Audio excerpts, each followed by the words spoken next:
So many years ago, I was sitting on a park bench in New York City when I received a phone call from my agent. Now, I was always happy when his name appeared on my touchscreen because it meant I had an audition or a callback. But that afternoon, he wasn't calling about either. There was a tension in his voice as he muscled to push out the words, "Nick, we're letting you go. We've decided to no longer represent you." And I remember my hands got tight and my stomach got stiff. I felt dazed, like I'd been sucker punched. Just like that, I was on my own. Now, a few months before, I thought it would only be a matter of time before I graced the stages of the Barrymore and Schubert theaters on Broadway. You see, all I ever wanted to be was a storyteller. And as a young man, I didn't appreciate my limitations. And as a result, I became fueled by a quiet rage over what I felt was unfair.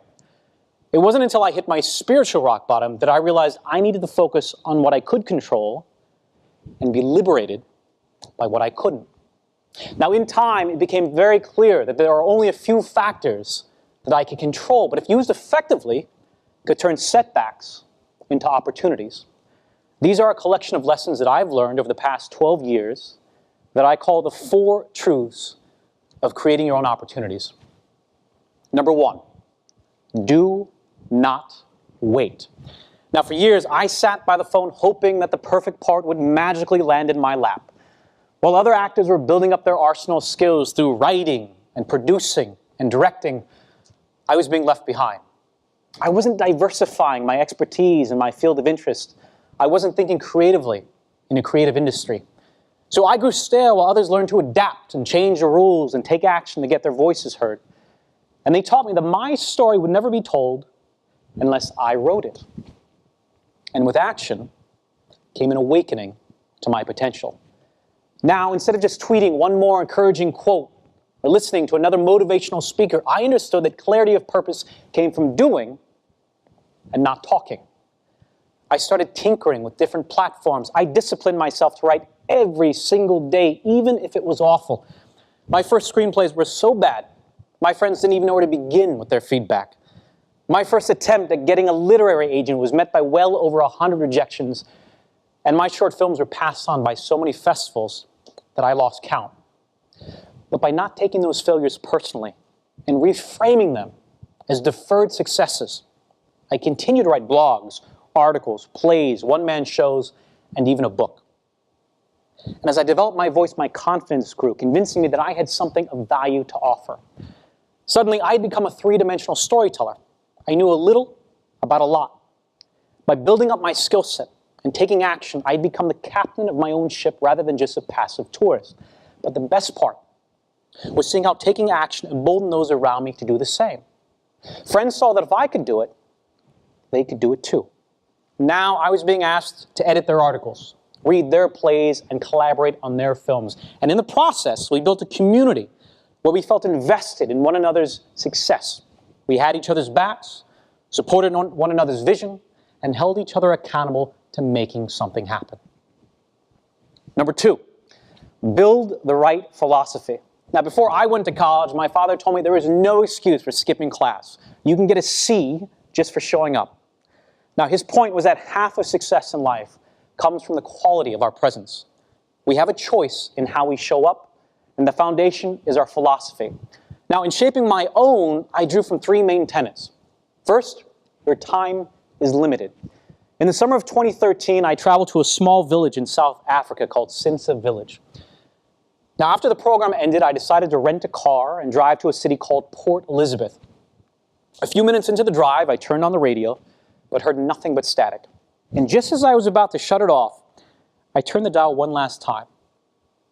And I was greeted by the booming voice of a South African preacher in the middle of his sermon. "Take my house, take my money, you can even take all my cars," he said. "But please, do not take my time. Do not take my time because that I cannot replace." Seconds later, the station lost reception and mysteriously faded out. That moment changed my life. I had never thought of my time in quite those terms before. But when I returned to the States, I became incredibly selective with where I invested my energy. If a project didn't help me grow, forge meaningful relationships, or give me personal fulfillment, it had to go. Your life is flying by. Don't waste another moment making the unimportant important or falling into the trap of thinking you always have until tomorrow. Second, if someone doesn't understand your dreams, it's not your problem. No matter what you do, there will never be universal consensus that it's an endeavor worth pursuing. Not everybody is going to get what you're trying to do, and that's okay. We shouldn't judge what we don't understand, but we do. So if you are around a community of people who criticize more than they contribute, and they don't understand your need to sing, to write, to act, to play, to start a business, or travel the world, then it's time to find a group of people who do. Because it's not your job to be a molder of consensus or a seeker of validation, but rather it is your responsibility to share your unique gifts with those who need to hear them most. Third, to not fear failure. Without a doubt, the greatest gift that being an actor has given me is having zero fear of losing. Learning to fall madly in love with failure is crucial. Now, what I learned in an industry where you're told no 99% of the time is that failure is not a testament to your character, your self-worth, or even your talent. It's just feedback, a way to assess where you are and where you need to be. But the greatest takeaway was that failure was not my problem. My reaction to it was. Being told no, maybe next time, or we're going to pass, used to put me in a tailspin. But as I got older, I learned to take those setbacks in stride and use them as building blocks to greater character. The third truth for creating your own opportunities is to avoid toxic people. I once had a friend who could convince me the world was going to pieces just by the way he said hello. He only saw the downside of up and often wondered why he couldn't find his path in life. And each time I tried to convince him to look at things in a more positive light, he'd say, "I'm just being realistic." Now, over time, I didn't like who I was becoming when we would hang out. I started talking badly about people I loved. I complained about everything under the sun, and I strayed far from my core values in an effort to placate him. And each time we parted ways, I had an emotional deficit that I needed to dig out of. Now, eventually, I had to limit our associations even though I cared about his well-being. Now, the truth is, anybody can find reasons to complain. But it takes courage to focus on possibility. And it doesn't mean being unrealistic or diluted, because you can leverage your strengths while still being a shrewd judge of your shortcomings. The fourth truth for creating your own opportunities is to flow rather than muscle.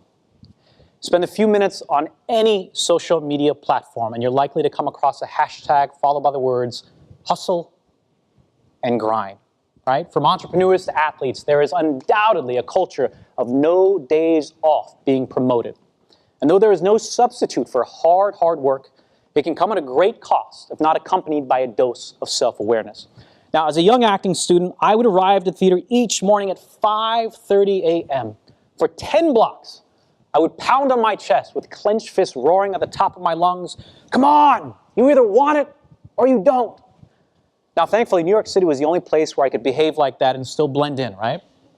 But nothing gave me greater delight than being the first to sign my name on the check-in sheet at the theater. I would write my name in big, easy-to-read letters so everybody could see. And then I would tiptoe past a sleeping guard to avoid an argument, of which there were many.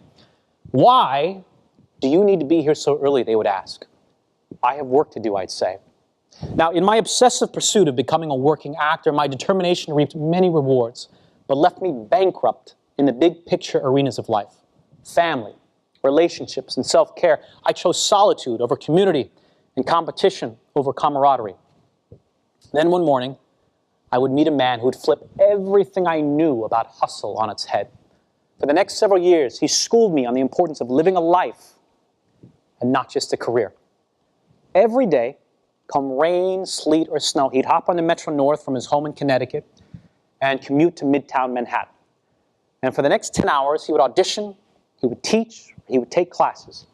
And just before his late foray into acting, he abandoned the peace of mind that comes from supporting a family on a well-paying and steady job.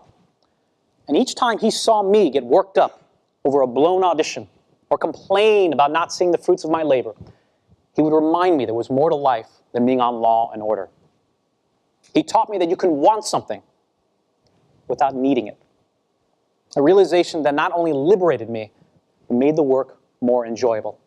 And not surprisingly, the second I stopped trying to bulldoze my way to my dreams, I started to book more work. Now, over the years, I saw countless plays in New York. Broadway giants like Frank Langella and Tracy Bennett left me in awe, inspiring me to push the envelope in my own work.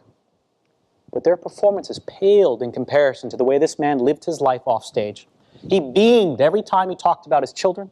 He took the work seriously, but never himself, and always responded that he was doing awesome when asked about his well-being. But the greatest lesson he imparted was that you can be happy while striving towards your dreams, and that it was not a form of complacency. His point was that joy could not be postponed for some professional achievement. His point was that happiness was not the byproduct of accomplishment, but rather the pursuit of a meaningful life. So how do you flow rather than muscle? Well, I want you guys to picture a river racing through a valley. It never flattens the boulder in its way. It simply moves above, around, or below while still reaching its destination. There's still great effort and momentum, but in a way that incorporates those obstacles as part of the journey. And the flow should be inclusive, because when we lift each other up rather than leave them behind, the attainment of our goals becomes much more about impact than self-importance. It becomes about becoming more rather than just gaining more. So there you have it, the 4 truths. Do not wait, build the right philosophy, avoid toxic people, and flow rather than muscle. Together, those 4 truths have the potential to make remarkable things happen. Thank you guys so much. I so appreciate it.